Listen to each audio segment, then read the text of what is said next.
Okay, dito naman tayo sa text manipulation functions. Text manipulation, dito yung parang in-extract, convert, or inaayos yung isang text sa isang cell. First up is we have is concatenate. Concatenate. Ang ina, lagi ko na makamali yun. Concatenate, siya yung pag-merge ng dalawang content of a cell into one singular cell.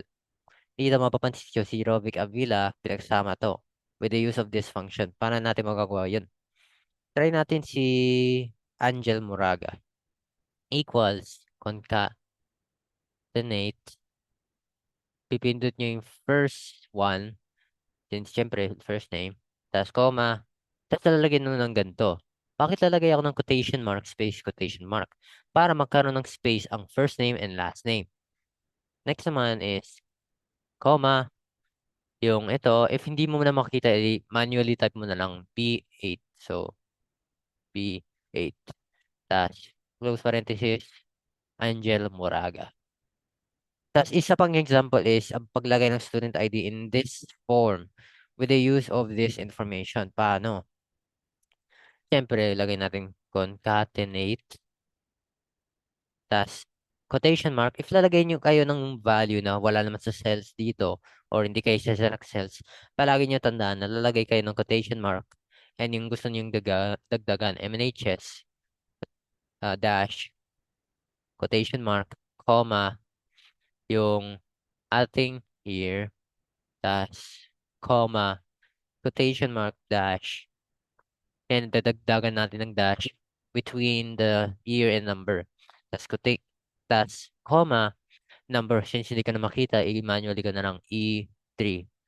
E3. Yan, tama yan. Makikita nyo, nalagay ko na in this form. Next naman is, left. Ay, hindi, wait. No, text something. Ito, yung text function. Ano ang punto ng text function? Text function, tinutulungan tayo para i-format ang specific text in a specific or standard format na gusto natin. Kunwari, lalagay ang value. 1, 2, 3, 6, 7, 6, 5.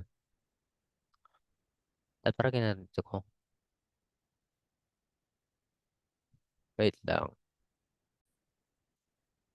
Okay, where was I? Nag-pause lang ako saglit. Anyways, ito, naglagay ang value for the text function para mag-format niya yung into this to this. Paano? May table yun na binigay si ma'am sa lecture which it will convert into regular numbers into a specific standard for the currency equals text. Tapos yung value natin yung cell. Tapos tandaan nyo, quotation mark dapat mauna. Tapos yung sa pinakadulo. Wala akong peso mark dito sa keyboard. So try natin yung ito. Wala akong peso mark pero try natin mag-i-copy ko na lang mamaya yan. Tapos pack, pack, 0, pack. Yan, ganyan. Into thousands. Sineperate niya ang hundreds sa thousands. Tapos ito, try ko ngayon copy to. Oops, wala ka sa peso mark eh. Tapos try natin, pumamak. Oh, wait, masyado mahaba. O nga no, wait. What if, text, I just have an idea real quick. Text to 10. Tas, so, fuck. Oh, try ko lang. Oh, wow. Naintindihan ko na agad. First try. Anyways, yan yan. Ganyan ang format into currency. Paano naman kapag, oops, naiba ko. Stop! Okay, enter ka na. Kunwari, may isa pa, kunwari, magbibigay si ma'am ng 0.66, 0.76. Eh, gusto natin gawing, ah, percentage yan. Text, yung ito, tas, quotation mark, 0%. Quotation mark to 76%, which is tama.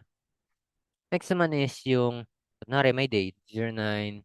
Wait, ito na pala yan. Ito na ako. So, try ko yung today function. Doon tayo babase.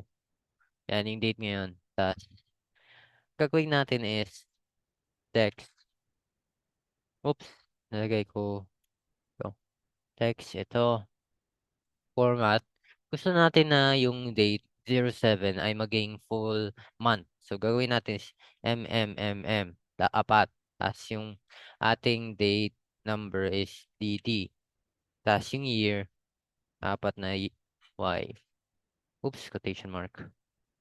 Yan. What if naman, gawin natin is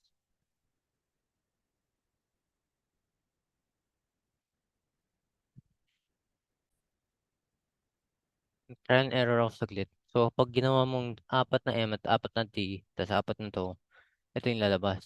Tapos kapag naman, equals text, yun ito. Tapos kunwari, D lang nilagay mo. D. Dapat lumabas dyan is yung day, Sunday, which is day ngayon, yung nire-record ko. So, ganyan lang yung text. And next naman is, napag-usapan ko naman na yung concatenate text. Yun. Left, right, mid. Kunwari, extract ko yung MNHS dito. So, gawin natin is, gamitin natin yung left function. Paano kung magana si left? Yung left nakabase kung ilang character numbers from left, and then pinaka last yun. Kunwari, MNHS, extract natin. 1, 2, 3, 4. 4 ang character numbers. Tapos 4 lalagay natin. Dapat lumabas yung MNHS dyan. Yan. Next naman is si right function. Yan, babase naman siya sa path to the right. So, if ikuhanin natin yung ID number, 1, 2, 3, 4, 5. 5 last letters. So, right to last 5. Yan. Next naman is si mid.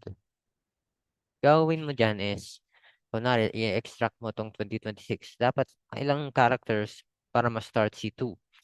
1, 2, 3, 4, 5, 6. 6. So, 6. Tas 6. Tas start ka ulit kay 1. 1, 2, 3, 4. 4. Dapat lumabas dyan si 2026. Yan. Yan. And I think yun lang. Wait lang. Double check ko. Hmm. Goal seek. Text function. Concatenate. Napag-usapan ko naman na left, right, and mid. Yep. Tapos na tayo kay text manipulation.